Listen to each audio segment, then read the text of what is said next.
नमस्कार दोस्तों, hero Honda 90s के समय से लेकर आज तक यह नाम हर किसी की जुबान पर छाया रहता है, क्योंकि हीरो और होंडा के कोलिब्रेशन से बनी यह कंपनी दुनिया में अच्छे टू व्हीलर बनाती है। लेकिन यह कंपनी प्रॉफिटेबल होने के बावजूद भी अलग क्यों हुई और कैसे होंडा ने भारत की कंपनी हीरो के साथ धोखा किया, आज की इस वीडियो में हम सब कुछ जानने वाले हैं। असल में हीरो एक साइकिल बनाने वाली कंपनी थी, जिसकी शुरुआत ब्रिज मोहनलाल मुंजल ने साल 1956 में की थी और साल 1975 आते आते तक यह भारत की सबसे अच्छी साइकिल बनाने वाली कंपनी बन गई थी। इसके बाद उन्होंने अपनी साइकिल को बड़े लेवल पर विदेशों में भी बेचना शुरू किया और इसी तरह साल 1986 आने तक यह कंपनी सिर्फ इंडिया की ही नहीं बल्कि पूरी दुनिया में बड़ी साइकिल बनाने वाली कंपनी में शामिल हो गई।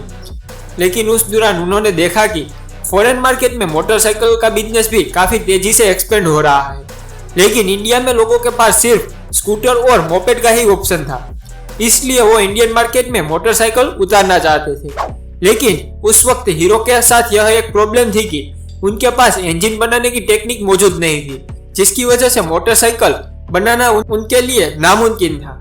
इसलिए अपने इस प्लान को कामयाब करने के लिए किसी विदेशी कंपनी के साथ में कोलैबोरेशन करने का सोचा। लेकिन उस वक्त भारत में लिबरलाइजेशन भले ही नहीं आया था, लेकिन उस टाइम गवर्नमेंट इंडियन कंपनी को यह अपॉर्चुनिटी देती थी कि अगर वो चाहे तो किसी भी विदेशी कंपनी के साथ टाई अप करके इंडिया में अपना बिजनेस एक्सपेंड कर सकती है। इसलिए ब्रिज मोहनलाल ने हीरो के थ्रू दुनिया की सबसे बड़ी मोटरसाइकिल बनाने वाली कंपनी जो जापानी कंपनी थी होंडा के पास उसका प्रपोजल भेजा और बाद में हीरो और होंडा ने साल 1984 में एक दूसरे के साथ हाथ मिला लिया। हीरो और होंडा के बीच यह एग्रीमेंट हुआ था कि हीरो कंपनी बाइक के लिए बॉडी बनाएगा और होंडा इसके लिए इंजन की सप्लाई करेगा। इसके अलावा उन्होंने एक एनओसी भी साइन की थी, जिसके अकॉर्डिंग दोनों कंपनी एक दूसरे के मुकाबले कभी अपना बाइक प्रोडक्ट लॉन्च नहीं करेगा। और दोस्तों, दोनों कंपनी इस बात से सहमत थी, जिसके बाद यह डील फाइनल हो गई और यही से हीरो होंडा कंपनी की शुरुआत हुई। बाद में हीरो होंडा का सबसे पहला प्लांट हरियाणा में बनाया गया, जहां हीरो और होंडा ने मिलकर तुरंत बाइक का मैन्युफैक्चर करना स्टार्ट कर दिया। साल 1985 में जब उन्होंने अपनी पहली बाइक CD100 लॉन्च की तो फिर यह बहुत तेजी से पॉपुलर हो गई, क्योंकि इंडियन मार्केट में बाइक का कॉन्सेप्ट नया था और दूसरा इस बाइक का माइलेज भी बहुत ही कमाल का था। साथ ही उन्होंने अपना मार्केट कैंपिंग भी बहुत बढ़िया तरीके से तैयार किया था। इस दौरान जापानीज करेंसी में तेजी आ गई, जिसके चलते जो भी स्पेयर पार्ट जापान से आते थे वो बहुत महंगे हो गए थे और हीरो होंडा को अपनी बाइक बनाने में काफी दिक्कतें आने लगी थी। लेकिन दूसरी वजह यह भी थी कि उस वक्त हीरो होंडा के कई सारे कॉम्पिटिटर्स इंडियन मार्केट में आ गए थे, जैसे कि सुजुकी, बजाज, यामाहा और टीवीएस। यह सारी कंपनी शहर में रहने वाले कस्टमर्स पर ही फोकस करती थी, लेकिन वहीं अगर हीरो होंडा को देखा जाए तो उनका मेन फोकस इंडियन के मिडिल क्लास और लोअर मिडिल क्लास कस्टमर पर था और यही वजह थी कि हीरो होंडा की बाइक पूरे भारत में सबसे ज्यादा सेल होती थी। और यही सब देखते हुए कंपनी अपने बाइक का प्राइस नहीं बढ़ाना चाहती थी और देखते ही देखते हीरो होंडा एक बार फिर से नंबर 1 पोजीशन पर आ गया और अगले कुछ ही सालों में कंपनी का प्रॉफिट $10 मिलियन को भी क्रॉस कर गया, जो कि उस जमाने में बहुत ही बड़ा नंबर हुआ करता था।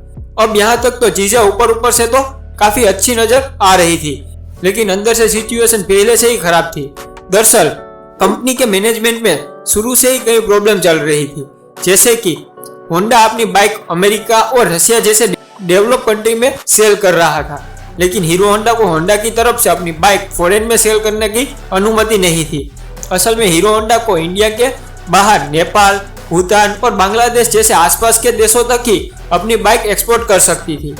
इसलिए उन्हें हीरो होंडा से जितना प्रॉफिट मिलता था वो उसके एक बड़े हिस्से को इंजन में बनाने में खर्च करने लगे, जिसकी वजह से होंडा और हीरो के बीच की दरार और भी ज्यादा होगी, क्योंकि कॉन्ट्रैक्ट के मुताबिक हीरो कंपनी बॉडी पार्ट्स बनाएगी और होंडा कंपनी बाइक का इंजन बनाएगी।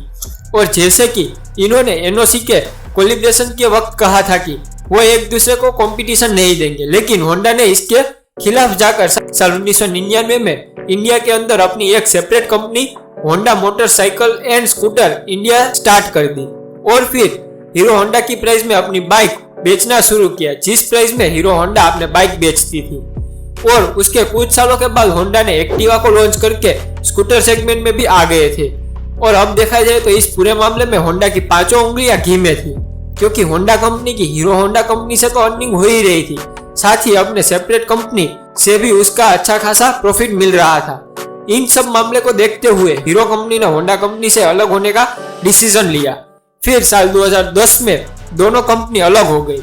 हीरो होंडा कंपनी में इन दोनों कंपनी की 26% शेयर की हिस्सेदारी थी, जिसके चलते होंडा ने अपने सभी शेयर हीरो कंपनी को बेचने का फैसला किया। और दोस्तों, हीरो कंपनी के ब्रिज मोहन मुंजाल ने होंडा के यह सभी शेयर 1.2 अरब डॉलर्स में खरीदकर अपना खुद का कारोबार हीरो मोटोकॉर्प के नाम से आगे बढ़ाया। दोस्तों, इन दोनों कंपनी की बाइक में से आपकी कौन सी कंपनी की फेवरेट बाइक है, हमें कमेंट करके जरूर बताना। और दोस्तों, अगर आपको वीडियो अच्छी लगी हो तो वीडियो को लाइक करके अपने दोस्तों को जरूर शेयर करना। और अगर आप इंडिया इन्फो चैनल पर नए हो तो चैनल को सब्सक्राइब करके बेल आइकन क्लिक करना। और मिलते हैं अगले वीडियो में कुछ मजेदार टॉपिक के साथ। तब तक के लिए जय हिंद, जय भारत।